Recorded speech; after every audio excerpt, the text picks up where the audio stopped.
I am having to re-record everything because I lost everything. How great is that? Welcome to day 7 of Vlogmas.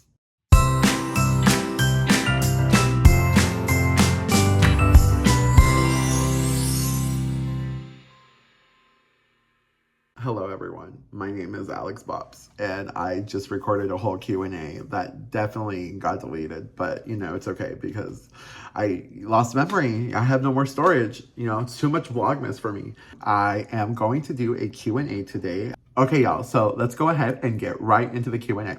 These couple of questions, I was getting them from Instagram, but then Instagram locked me out, so I had to, you know, kind of jot down some quick questions. We're gonna do rapid fire questions right now, okay? All right, 1, early bird or night owl? Both of them. I can wake up really early when it comes to, like, you know, school, even when I have sometimes UIL competitions and I have to be up at like 4 in the morning, but I'm also a night owl, honey. Like, I will be out till like 6 in the morning the next day. Or I can be up and then like go to Buc-ee's like at 2 in the morning. It fluctuates. So I'm both. Okay, beach or mountains? I am more of a mountain person. I actually was born in Arizona, and I was born in the north part of Arizona in Prescott, and there was like so many mountains over there, and it was actually cold, y'all. And so I just feel like I'm more of like a nature mountain type of person than the beach. Girl, Galveston, y'all want to say I go to, like, I'm a Galveston person? That's crazy. So yeah, mountains. Sweet or salty? I am more of a sweets person. I love chocolate, but I also love anything sugary. So I'm more of a sweet. Salty, my cashews, my walnuts, stuff like that, I like them, but I'm more of a sweets type of person. All right, texting or calling? Texting. I'm more of a texter than a caller. I don't know what, you know, services got my phone number, but I've been getting so many scam calls. So for me, I don't even want to answer any phone calls unless like I know who you are. So yeah, text me. And I'll text back. And I used to be the person who was like rapid texting, like double, triple, four, like quadruple texting. But now I'm like, whatever, like it's not important. So like, you know, like, just answer the question. Text her. Cats or dogs? I'm a dog person. I grew up with dogs. I don't like cats. They don't even like you. Like, girl, they just want to be on their own. So why would I, like, a dog's a best man's friend. Like, so that's crazy. Dog. Introvert or extrovert? I'm an introvert.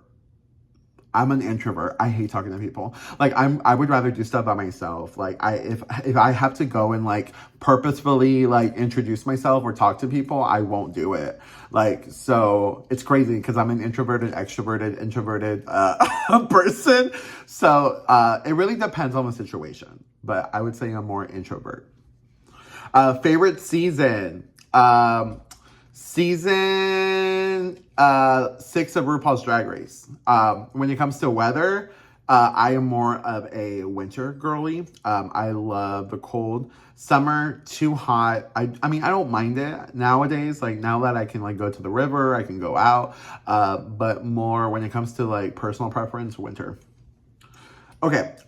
Favorite comfort food? Mac and cheese. Dream vacation spot, Italy. Go to late night snack, Chobani yogurt. Books or movies? Scripts.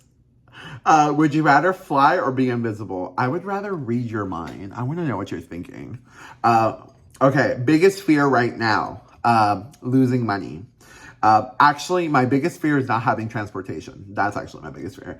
What stresses you out the most? My children. What calms you instantly? Music. Something you're proud of? My work. A habit you're trying to break? Feeling lazy? Feeling like I don't want to do something? A habit you're trying to build is actually going to the gym more. I used to have a gym close to me when I was living, you know, in Atascocita, but now there is no local gym. And my apartments don't have a gym, so I want to go to a gym. I used to like, y'all, I love running, but I don't have a gym near me, so yeah. Who do you trust the most? Myself. What motivates you when you're tired? my job, music, and watching movies. What drains your energy fastest? People who are ignorant. Like, I don't know, like people who don't know how to like have a good conversation or are dry like that. Literally, I'm like, okay, I'm done. Also, testing days. What gives you energy instantly? Red Bull. Biggest red flag. They don't say thank you or hello. Something you overthink. Everything. My personal ideas when it comes to stage. Like I have like, I hate criticism, but I love criticism, but I always fear what people are gonna think about what I do. Your worst procrastination habit. I wait till the last minute, honey. Oh my God, during COVID, like, I'm sorry I was waiting till the last minute to do everything. But that is a habit I'm trying to stop procrastinating, and I've done a lot better. Your most toxic trait. I ignore people. Like I said, I'm a texter, but sometimes like I purposefully will ignore someone just because I don't want to communicate. Your most underrated quality. My painting skills. Oh my God, y'all. Like I actually am a really good painter. Something most people always get wrong about you is that I am actually the youngest of three.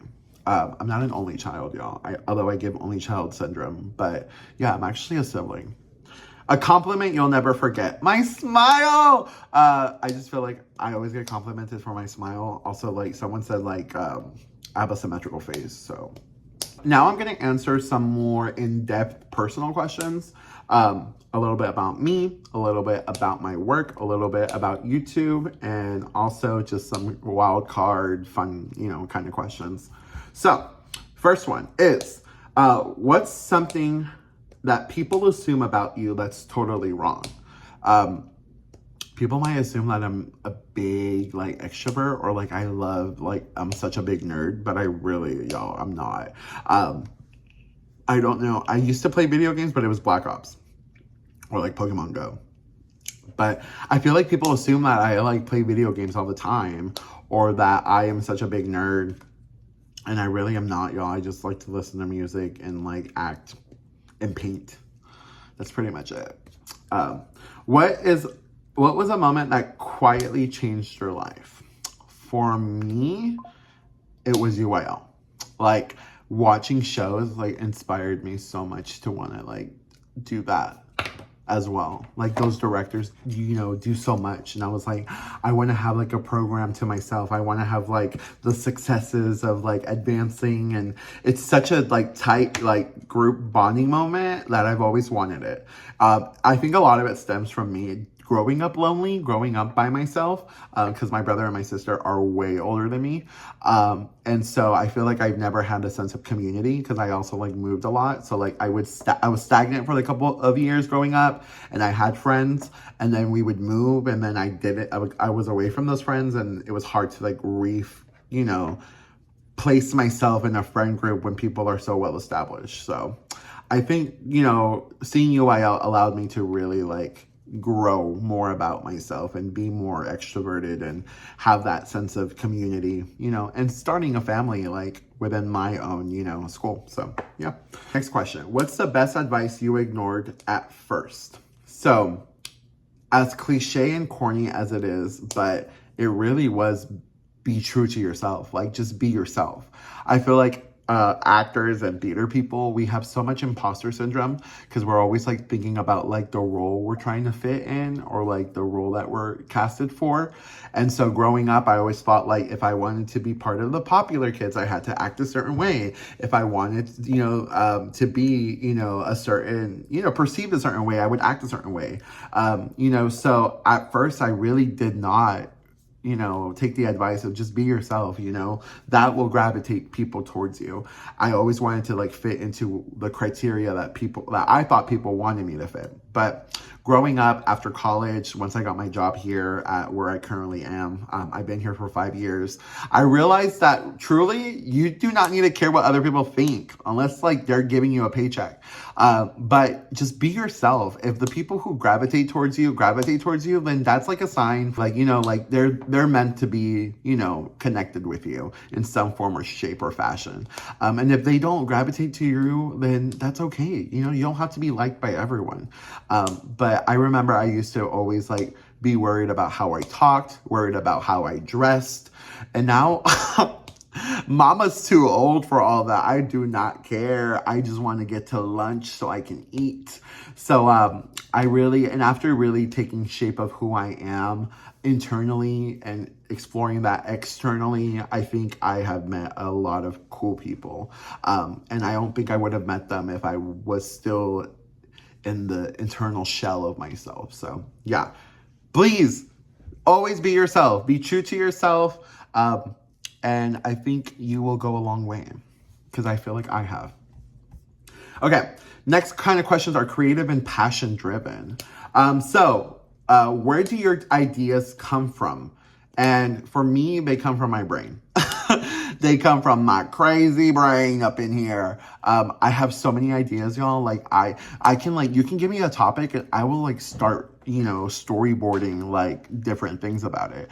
I just feel like a lot of that is contributed to me growing up with a lot of time on my hands. Like I was, a little backstory. I'm a pastor kid. My parents are pastors. And so growing up, I would literally have nothing to do. And I didn't have a phone at that time. So I was like playing with marbles. I was playing with sugar packets at Denny's. I was playing with the whipped cream. Like I was just making up different things. I'm also a very competitive person and I love competition shows. And so I would, watch a lot of movies. I would jailbreak my phone. I had Movie Box. I would, now it's like, and then I had Soap Today. So I would download all these like movies, I would download music. So I would listen to a lot of music. I would listen to a lot of podcasts. I would watch shows. I would watch YouTube videos and just, I'm such an observant people. Like I can observe a lot of things and then apply that. So now that I have the opportunity to apply what I do from what I've observed, I get to do that. And I think it's been really good. I mean, not to toot my own horn, but I feel like I have a really good vision and it ends up always coming out really well when I apply that to my directing and theater skills. Okay, moving forward, what do you do when inspiration disappears? So when I am not feeling my best, I always probably go watch a film. For me, it's Catching Fire. That movie, I love it so much. I also go and watch a bunch of like YouTube videos from my old YouTubers that I used to like. I will always paint or sketch. Listen to music's a really big one, just to kind of get me back in the groove. I have to do something creative in order for me to get my creative juices to continue what I was doing that was creative. So music, movies, film, reality TV, center myself, then get back into the process. Last kind of question, so that this video doesn't take too long for me to edit, is going to be, what is the most meaningful project you've ever worked on? And so I have a 3-parter for this question. So for me, it was when I was in high school, and then my other 2 were from last year. But in high school, I actually wrote a play about my dad and his journey crossing the frontera, crossing the border. My parents immigrated back in 1997. They landed in Arizona because my family, all my other like relatives, like my cousins and uncles, and they all moved to Arizona. And I think one of my other aunts had moved to Houston. And so, it was a struggle seeing my parents, struggle. And I didn't really recognize what they were, going through as a child because I was very young. There was ICE raids that were happening in 2008. My parents were juggling 3 to 5 different jobs at a time just to be able to like pay mortgage. I grew up really being raised by my aunt and my uncle for like the first 5 formative years of my life. And so, I really told the story through my lens of seeing my dad grow and, go through a lot. And so I wrote a play back in 2016. I edited it. I submitted it to NYU because I was watching Gossip Girl and I would watch Glee and I was like, I need to go to NYU so I ended up applying to the playwriting and they loved it. Like I got accepted, but I was broke. I had no money, so I ended up not going. And I ended up going to community college. But that honestly was one of the most meaningful projects, like because I wrote about something that had happened to me and what I witnessed from my parents. And so it's so relevant now because of everything that is happening with the border crisis and just people and immigration in general and like the ICE raids. So that leads into the second part, which was last year was my first year taking, leadership in the program at my school. And I always, was taught to have a theme when you're seasoned, like have a season of shows, but have a theme that overall connects all of them. And so for last year, I really wanted to do culture because we were having a big melting pot of different Latin American people coming and students coming into our school. So I was like, I need to do something that represents culture from the Hispanic community, but also give a platform for us who, struggle, but we don't have the opportunity to, or the platform to really express that. So I did this show called Con Mis Manos. It was written by Misael Martinez. He's from Brownsville, Texas. And he actually, I think the first show that was performed was at Texas State, the university I ended up graduating back in 2021. And I saw it actually at UIL State. So I saw it at UIL 1 Act 5A, I think 2 years ago. And I saw it and I was like, wow, I love this show. Like, I want to do it one day. And so I ended up reaching out to Misael. He sent me the rights. It was really cheap. It was like $50 per performance. And that was the first show we did last year. I had so many kids. We were like, so many good memories with all those kids last year. We brought so much of our own culture into the show, and we actually presented it. We did it in October. And what I didn't realize was that that was a historical moment. Like, I got called and they were saying that it was the first bilingual show in the 89 years that our district was, founded.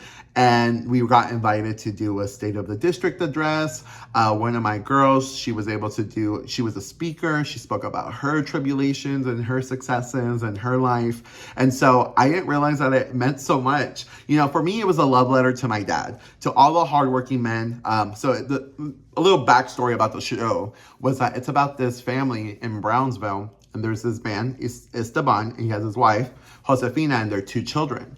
And so what we realize is that Josefina actually gets a call saying that she has cancer and she only has about a couple of days, maybe weeks to live. And so, we're trying to grapple that fact. And so, a lot of men in Hispanic cultures are, taught to not show emotion. You're just echándole ganas. You just got to keep going. And so he ends up drinking his problems away. He wants to have all these different parties. He wants to have a quinceañera for his daughter. And his wife really, hones him down and tells him like, hey, I'm going to die and you're going to be here left over with my kids. What are you going to do for them? You cannot just be drinking your problems away when you have 2 children you got to take care of. So she's very much trying to show him you got to step up. You got to face the fact that I'm not going to be here and you're going to have to continue doing what we got to do. And so it was so beautiful. It was a love letter to all the men in Hispanic families who feel like they can't show emotion or talk about their problems. Machismoism, they don't talk about their problems. You're just always supposed to be working. But I really do wholeheartedly believe that if we just have those open conversations, a lot of issues would be solved. And so I did that show. Got so much recognition. And then we did our UIL show, and that was my competition show. And so I wanted to do something that was more grand scale, talking about topics that happen currently. And so I did a show called Living Out by Lisa Loomer. And that show was about this Salvadorian nanny called Anna, and that she ends up working for this lawyer couple who just had a baby. They just have their baby. So the juxtaposition of a lawyer who is financially, stable, has money to pay for a nanny, first time having a child, doesn't know how to really take care of them. They outsource this Salvadorian nanny. And she has 2 sons, one in El Salvador that she's trying to get money to bring over to the United States, and the other one that is actually living with her and her husband. So through this, we see the tribulations that mothers go through. Do I go back to work? Or do I have to go and stay home and raise my child? And the other one is I have to go to work in order to be able to supply food and shelter for my son. So through all that, the Salvadorian child, he ends up dying because of asthma. And so it was so beautiful. It was so sad, but that was a love letter to my mom, you know, talking about culture, Hispanic culture, and all the hardworking women, you know, both who do work and those who don't work, you know, like a lot of, you know, sacrifices that you have to make and the perception that people will have against you if you do something a certain way. I feel like a lot of moms go through that, right? Or how are you feeding your baby? How are you dressing them? You know, what are the conditions you're raising your child? A lot of it can be perceived in so many different ways. And I feel like a lot of women are scared to feel judged. And so that was the other show I did. And so to kind of end all of that, those three combined have been the most meaningful for me, but I always am intentional with my shows. I always want there to be some sort of, you know, story or a message that gets told that makes you think about yourself, about life in general, and just start having those conversations about hard topics that we don't want to talk about. All right, y'all. So that has been my Q&A. I hope it has been insightful. I hope y'all learned a little bit about me, a little bit about what, you know, goes through my brain when it comes to designing something or constructing something, or what gets me out of, you know, different scenarios. But I just wanted to do at least a little Q&A with y'all. I'm sorry Vlogmas wasn't jam-packed with content today. I really needed to rest today, and I think tomorrow's going to be a boring day when it comes to the morning because I'm going to be testing, but I know for a fact after school we will do a lot of content for you all. So again, thank you guys so much for watching this video. Please like, comment, subscribe, and I will see y'all tomorrow for Vlogmas Day 8. Bye!